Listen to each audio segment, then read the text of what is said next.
Hi everyone, this is Marjory Wildcraft, and today I'm in Idaho at a primitive skills gathering, and I've met up with Patrick Farneman with what is the name of it? Bridges to the Past. Bridges to the Past, and I was just struck by these beautiful, beautiful skin-on kayaks.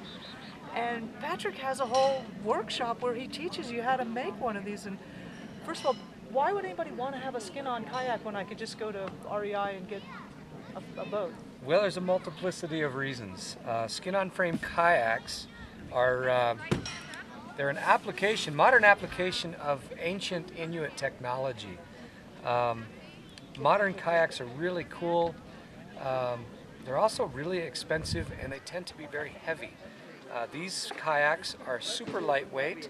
They're built with red cedar and bamboo for the frame. They're all tied and mortised together so that there's no metal hardware holding them together.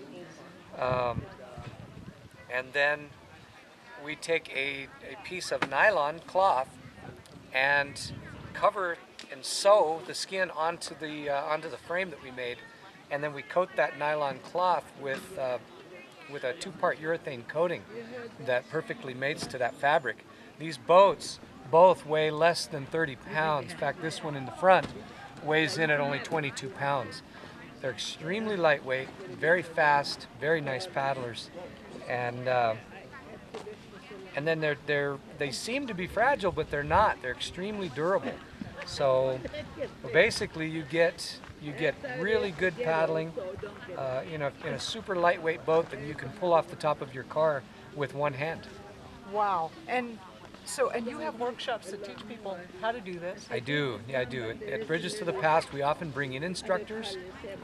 We have, the last 2 years in a row, we've brought Kili Yu in from Seawolf Kayak to northeastern Washington, where we're located, and he has been the instructor in our workshops. I also instruct, Kili practically lives in a kayak. That guy Kili lives in kayaks. He is amazing, yeah.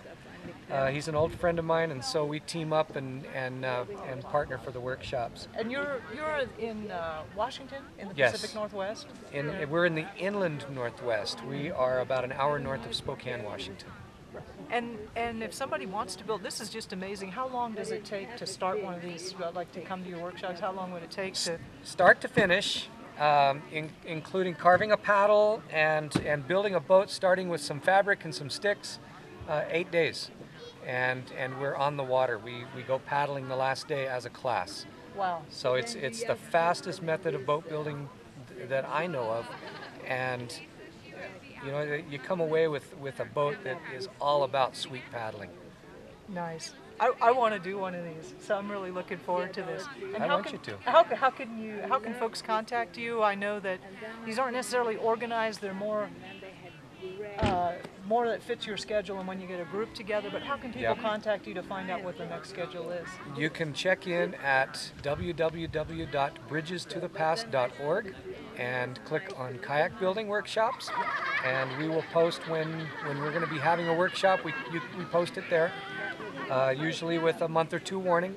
The cost is generally right around $1,500, and the student comes, they build it all themselves, and they come away with a kayak and a paddle for that. Wow. Nice. And then you get that whole Pacific Northwest area to go paddling. Oh, it's beautiful. We're right next to just a few miles away from the Columbia River, and there are quite a few lakes and rivers around us. Wow. Well, thanks so much for talking to us, y'all. Check out Bridges to the Past and Patrick Farneman, and I want to make one of these boats. Thanks, folks.